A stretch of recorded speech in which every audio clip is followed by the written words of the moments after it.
अस्सलाम वालेकुम। मेरा नाम मोहम्मद वकार अतीक है और मेरा ताल्लुक कनेक्ट रियल एस्टेट से है। डीएचएसटी कराची से रिलेटेड आप लोगों को अपडेट करूंगा। जैसे कि मैंने कल आप लोगों को बताया था, मलिर एक्सप्रेसवे का आज इफ्तिताह हो जाएगा, जो कि आज अल्हम्दुलिल्लाह हो भी चुका है। और 3 से 4 साल की जो मेहनत थी और जो हम लोग सब लोगों को गाइड करते आ रहे थे, अल्हम्दुलिल्लाह उसका आगाज़ अब हो चुका है। इसके रिजल्ट्स इंशाअल्लाह ताला आपको 3 से 4 सालों में या 2 सालों में आना शुरू हो जाएंगे, जब आपकी प्रॉपर्टी 3 से 4 गुना इंशाअल्लाह ताला बढ़ जाएगी। ये बात याद रखिए, मलिर एक्सप्रेसवे का जो प्रोजेक्ट है ये हमारे डीएचसीटी कराची के लिए और बहरिया टाउन नूरियाबाद के लिए एक बहुत बड़ा प्रोजेक्ट है। और ये वो प्रोजेक्ट होने वाला है जिससे आपकी प्रॉपर्टी, हमारी प्रॉपर्टी जो कि डीएचसीटी कराची, बहरिया टाउन और नूरियाबाद में है, उसमें काफ़ी हद तक तेज़ी के आने के इम्कानात हैं। लेकिन ये इम्कानात एक दिन में नहीं आएंगे। ये कतन मत सोचिएगा कि आज ये काम स्टार्ट हुआ है और 2 4 दिन 5 दिन में आपको 20 से 25 लाख का गेन मिल जाएगा। मैं ये नहीं समझता। इस गलत फहमी से आप लोग छुटकारा जल्द से जल्द पा लीजिए। ये काम नहीं होने वाला, ये काम नहीं होने वाला। ये काम का स्टार्ट हुआ है, इस काम का आगाज़ हुआ है, इस प्रोजेक्ट का, इसके आगाज़ होने के बाद वक्त लगेगा इस के रेट बढ़ने में। 3 से 4 साल मैं एक्सपेक्ट करता हूँ। 2.5 साल इन्होंने टाइम दिया है, जिसे मैं समझता हूँ कि 3 से 4 साल लग जाएंगे कंप्लीट होते होते। अगर ये प्रोजेक्ट 3 से 4 साल में भी बन जाता है तो मैं इसे डीएचसीटी कराची और इससे रिलेटेड जितने भी लोग हैं उन सब की कामयाबी समझूंगा और सिंध गवर्नमेंट की भी कामयाबी समझूंगा।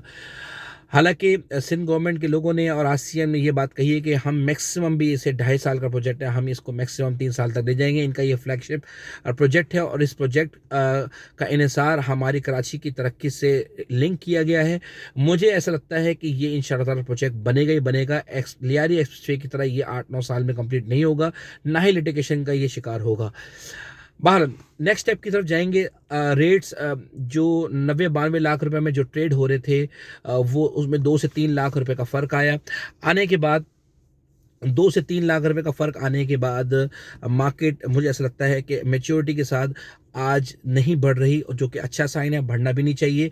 सेलर को ये बात समझ लेनी चाहिए कि अगर उन्हें कोई चीज़ बेचनी है, पैसों की ज़रूरत है, तो ये आज के मार्केट के लिहाज से मैक्स रेट है। अगर वो जितना होल्ड करेंगे रेट बढ़ेंगे, लेकिन आधी रात को, एक रात को 20 से 25 लाख का गेन आपको नहीं मिलेगा। जिस तरह से मार्केट पहले इमेच्योर तरीके से बढ़ती थी, अब इंशाल्लाह ताला मुझे अल्लाह के ज़ात से उम्मीद है उस तरह से नहीं बढ़ेगी। और अगर ये बढ़ जाती है तो डेफिनेटली ये फिर दोबारा वापस आएगी, जिसका मैं कभी भी ख्वाहिशमंद नहीं रहा। मेरे ब्रोकर हजरात काफ़ी हद तक मुझसे इख्तलाफ करते हैं इस बात से कि आप ये क्यों कहते हैं कि मार्केट बढ़ के वापस ना आए। मैं उस वक्त खुश होता हूँ कि जब मेरे इन्वेस्टर्स कमाते हैं। मैं उस वक्त खुश होता हूँ कि जब मेरे इन्वेस्टर्स राइट टाइम पे परचेज करते हैं और फिर उसके बाद प्रॉफिट टेकिंग करके वापस आते हैं। मैं ये बात बार बार कह चुका हूँ, रेट बढ़ते हैं, रेट बढ़ने के बाद वापस आते हैं। भारत, जिन लोगों को, जिन सेलर्स को अपनी प्रॉफिट टेकिंग करनी है, उनको रेट अपने लिहाज से मिल रहे हैं, उन्हें अपना माल बेचना चाहिए। और जो लोग ये बात सोच रहे हैं कि उन्होंने 3 से 4 साल की इन्वेस्टमेंट के लिहाज से परचेजिंग करनी है, 2 से 3 लाख बढ़ने से कोई फर्क नहीं पड़ता। लॉन्ग टर्म में ये आपको बेनिफिट देके जाएगा ही जाएगा। ऐसे ओवरसीज जिनके पास 1 हफ्ता 2 हफ्ता रह गए हैं, उनको मैं यही बात बोलूँगा, देखभाल के सोच समझ के कल या परसों में बाइंग अपनी कर लीजिए, जो बाइंग आपने करनी है। और बाइंग करने के बाद कन्फ्यूजन का शिकार कतन ना हो कि ये रेट बढ़ेंगे नहीं बढ़ेंगे, वापस आएंगे, इस तरफ मत जाइएगा। लॉन्ग टर्म इन्वेस्टमेंट करने वालों के लिए बात ये कर रहा हूँ मैं कि आप लोगों ने अगर परचेजिंग का जहन बनाया हुआ है तो आप परचेजिंग करें, रुके नहीं। क्योंकि आप लोगों ने 4 से 5 साल और लॉन्ग टर्म के लिए इन्वेस्टमेंट करनी है। इंशाल्लाह ताला ये 4 से 5 गुना, 3 से 4 गुना तो मैं समझता हूँ कि यहाँ पे रेट बढ़ेंगे ही बढ़ेंगे इन द लॉन्ग रन। या मतलब समझ ले 3 से 4 साल तो मैं ये समझता ही हूँ कि बढ़ेंगे ही बढ़ेंगे। एनीवेज, तीसरे वो लोग हैं जो ये समझते हैं कि हम बहाना लगा के यहाँ से कुछ कमा लेंगे। मेरे भाइयों, कतन ये काम ना करें। अगर आपके पास पेमेंट मौजूद है तो फिर तो ये काम करें, पेमेंट मौजूद नहीं है तो बराए मेहरबानी ये काम ना करें। मेरे लिहाज से तो मार्केट रुक चुकी है। बयाना लगा के पेमेंट नहीं होगी तो आप नुकसान करेंगे, ये काम गलती से भी ना करें। यानी वरना आपको इन द एंड ट्रांसफ़र देना पड़ेगा, लेना पड़ेगा, या तो फिर आपको अपने बयाने से हाथ धोना पड़ेगा।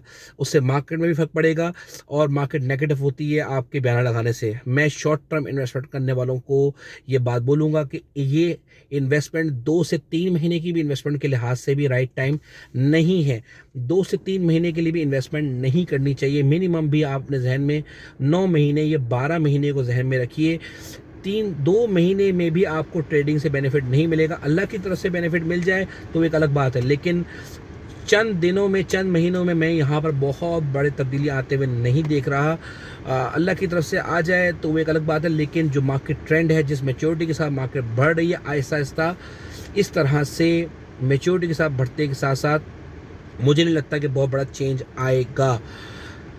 मार्केट के लिहाज से जो प्राइस है DHCT की, जो शुरू के सेक्टर से 9, 10, 11, 12 यहाँ तक तो रेट समझ में आते हैं 90-95 लाख का, लेकिन 14C/D के लिहाज से लेकर 17 सेक्टर तक ये रेट मुझे हजम ही नहीं होते कभी भी।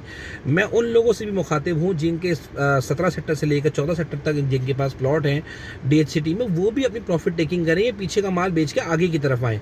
ये सही जगह नहीं है, ये बहुत दूर 13-14 किलोमीटर के बाद आके ये सेक्टर्स आते हैं, जो कि जिन्हें वो बेच कर आगे की तरफ आए, 9, 10, 11, 12 की तरफ सेक्टर इन्वेस्टमेंट करें या पक्के एरिया में इन्वेस्टमेंट करें, वो आपको रिटर्न बना कर देंगे। अच्छा, उसके बाद सेकंड में बात करूंगा क्विकली बहरिया टाउन के बारे में। बड़ी अजीब सी बात है, ये प्रोजेक्ट जितने भी सुपर हाईवे में प्रोजेक्ट्स हैं उन सब के लिए है। ये प्रोजेक्ट सिर्फ और सिर्फ DHCT कराची के लिए नहीं है।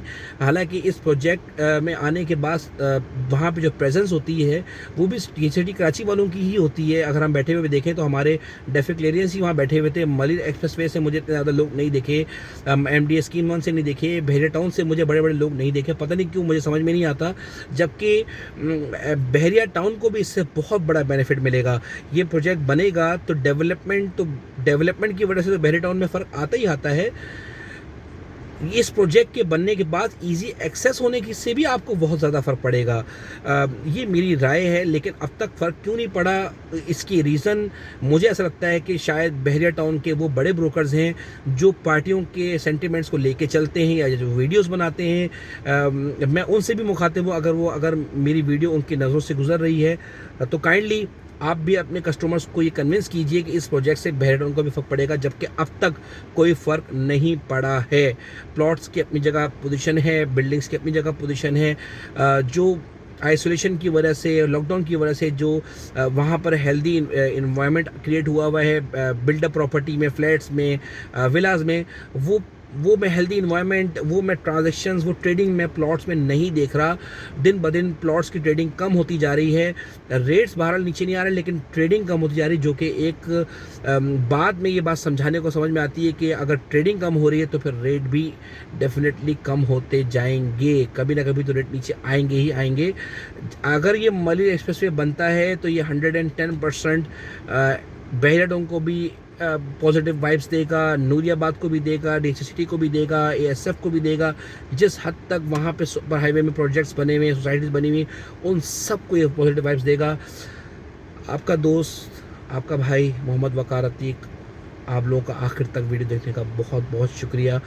मेरा नंबर 032127377700 है। किसी को भी कोई बात करनी है, ओवरसीज़ को, लोकल्स को, कोई भी बात हो, मुझे वॉइस मैसेज करके बताइए। मैं इंशाअल्लाह ताला आपको क्विक रिप्लाई करूँगा। इंशाअल्लाह ताला कोई भी बात हो पूछिए। मेरी टीम के मेंबर्स की भी नंबर डिस्क्रिप्शन में मौजूद हैं।